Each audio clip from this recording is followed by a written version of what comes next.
Hey guys, welcome to yet another Behemoth Guide. This time we finally tackled the Elite Lightning Roc in Season 2+. This boss isn't necessarily hard, but it does require some coordination and a lot of paying attention. This will be a full guide with a mechanical breakdown, some tips for the fight, and the shot callers as well as BDO's full completion of the raid tacked on to the end. Enjoy!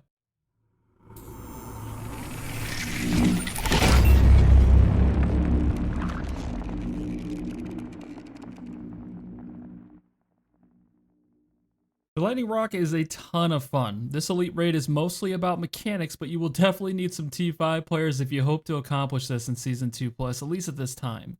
In our completion, we had a majority of T5 players in our run. I'd say probably 60 to 70%.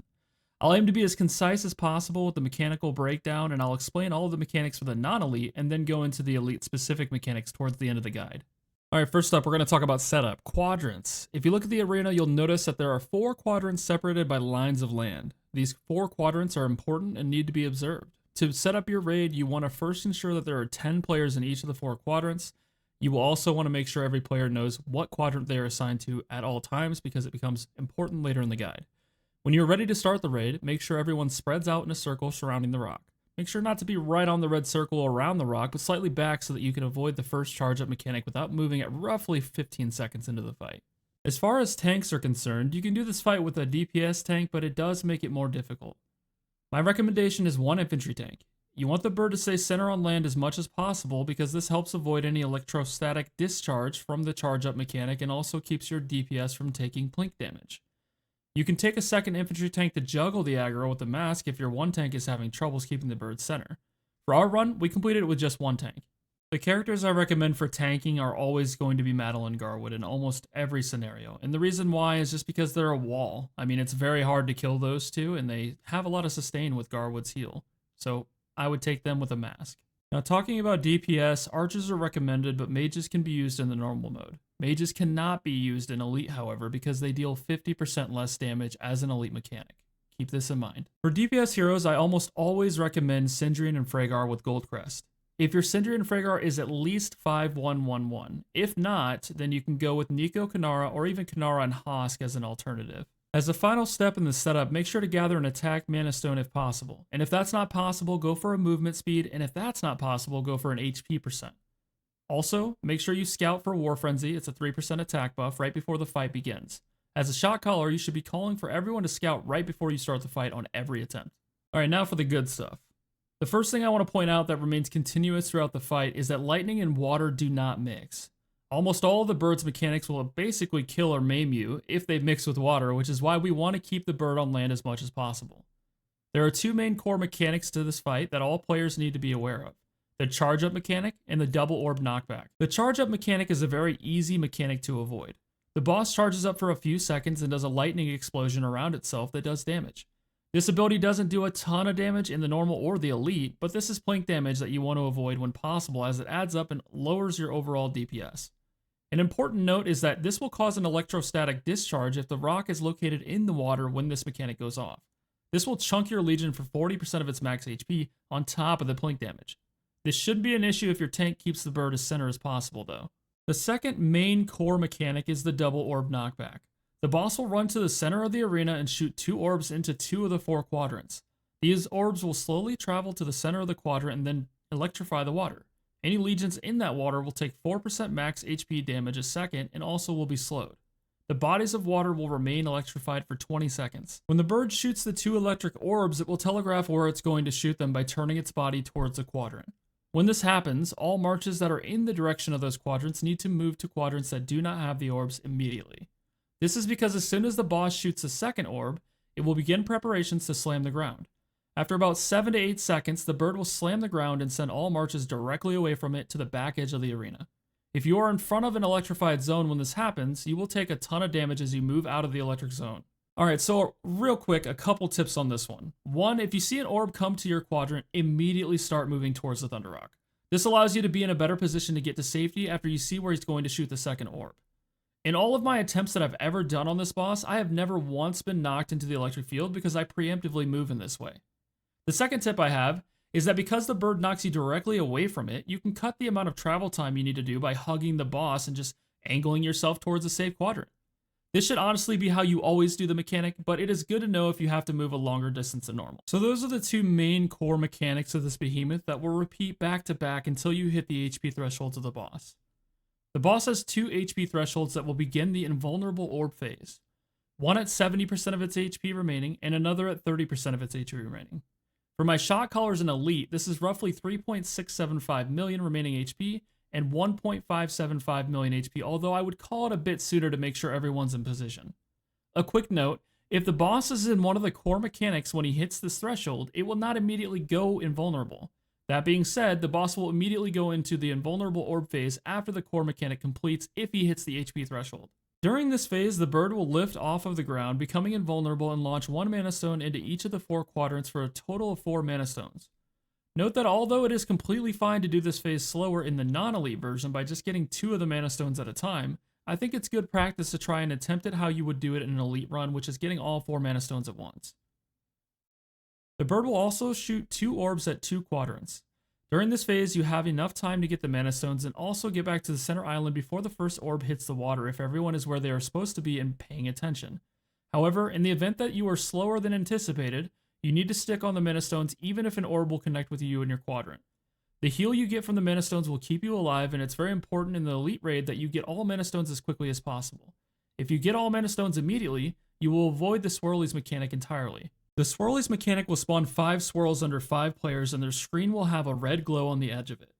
Note that this is only 2 swirls if you're in Season 1. After a brief period, these swirls will detonate and do damage to the target. If the target is in the water when this happens, this will trigger electrostatic discharge, which will essentially kill you instantly and everyone else in the quadrant of the water. Swirlies do negligible damage while you're on land, and so you can safely stack on other members of the raid if you have to. The most important takeaway for this mechanic is that if you get swirlies, you must immediately go to the center island. You need to disregard all orders from your raid lead and any other actions you're trying to take at the time and get on land. If you don't, you can potentially ruin the entire run. Once all mana stones have been collected, the bird will return to the center and begin the fallback phase. The fallback phase is where the bird falls back into the middle of the arena and is stunned for 20 seconds. This is free DPS. During this phase, you will want to move back into the ring you had around the bird, but try to maintain some distance so that you don't have to move when the first charge up mechanic happens 15 seconds after the bird wakes up. After that, it's rinse and repeat until the bird hits 30% HP and you do it again. This is the entire raid mechanically, and now we can discuss elite mechanics. The first elite mechanic is similar to all other behemoths, where the behemoth gains 50% more HP, attack, and defense. The second elite mechanic is why we can't use mages. Mages do 50% less damage and become useless. Please note that after some brief testing, I've concluded that there are no patterns to my knowledge that cause swirlies or lightning to spawn on specific unit types. I believe it's 100% random. The third elite mechanic is Thunder Roc. This will be the #1 cause of wipes if you are not paying attention.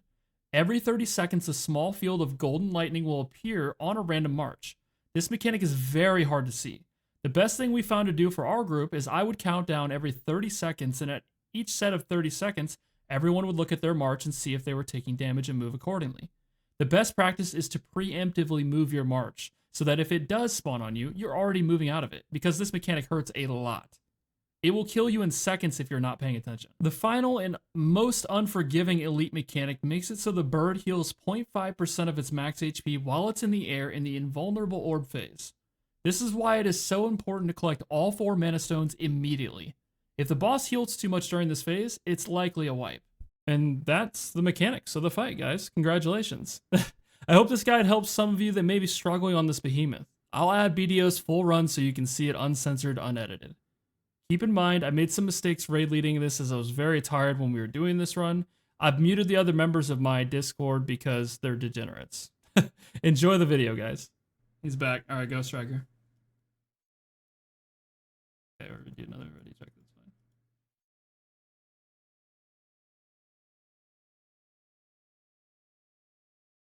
Just Ghost Striker.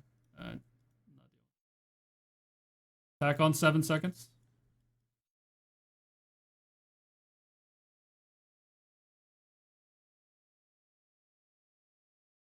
Back. Artifact as soon as you can. And he's doing the AoE. Get by that.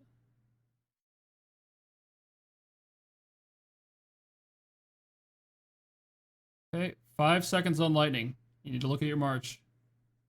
3, 2, 1. Look at your march. Look at your march. Like it's on top side. Nice.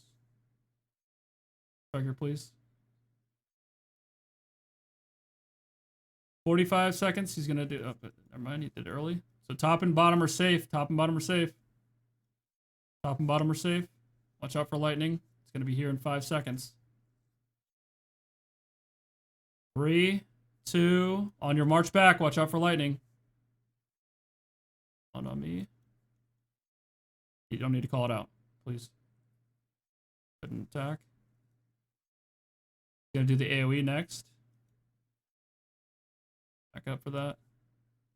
And get away from Chisgul and the AoE.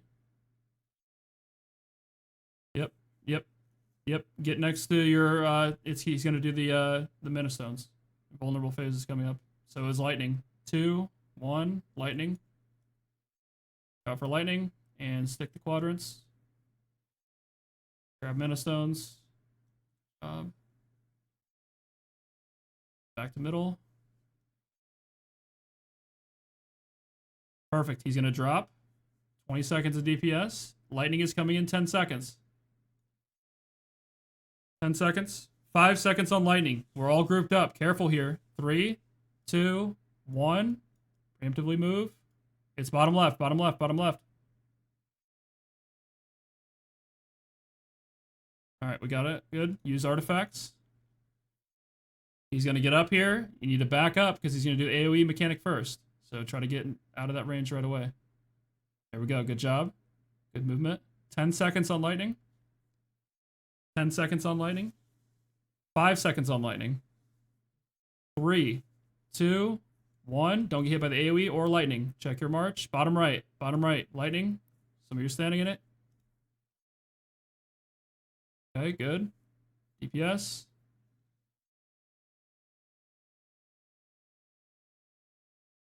"15 seconds on lightning, and he's going to do the double orb phase here in a second.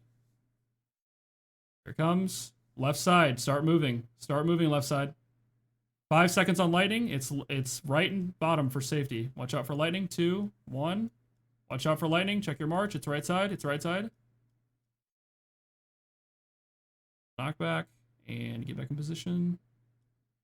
Still good on the non-vulnerable phase. So get back to your positions once the lightning clears, please. Watch out for the knockback. Or sorry, the AoE. And lightning is in 5, 2, 1. Watch your march for lightning. Watch your march for lightning. On the right, bottom right. Good. No one got hit by it, I don't think. Good job. Oh, gotcha. He's going to do Invulnerable phase soon. Invulnerable phase is soon. Make sure you're in your quadrant. If you're not, stop everything and go to. He's going to do double orb lightning first, I think. Yeah, he's shooting bottom. Start moving bottom. Lightning in 5. Shooting right. Or, sorry, left. Watch out for lightning. Lightning's in the top. Good. Use artifacts. Invulnerable phase is right after this. Go to your spots. Go to your spots immediately. Immediately to your spots. Get on the Mana Stones. On Mana Stones. Good, good, good. This is looking good. Get to land. Okay, and then DPS phase. Blow everything.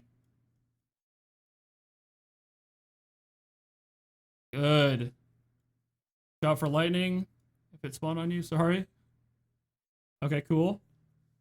Now back up once the lightning pool's clear. Just back up a little bit. So you don't get hit by the AoE. Lightning in 10. He's going to get up in 5.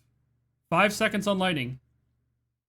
3, 2, 1. Look at your march. Are you taking lightning damage?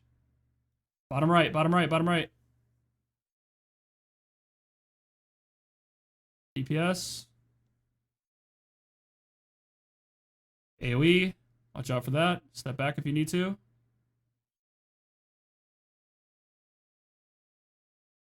Okay, 10 seconds on lightning. 5 seconds on lightning. 3, 2, 1. Lightning, watch out for lightning, watch out for lightning. Left side, left side. Good job, good job. Good movement. He's shooting orbs left side. Start moving. And bottom. We can stick it, we can stick it. Once you guys get to your position, stick it. No more mechanics matter. Yep, we got a good smooth 30 seconds. We're good. Just DPS. Use artifacts as soon as you can.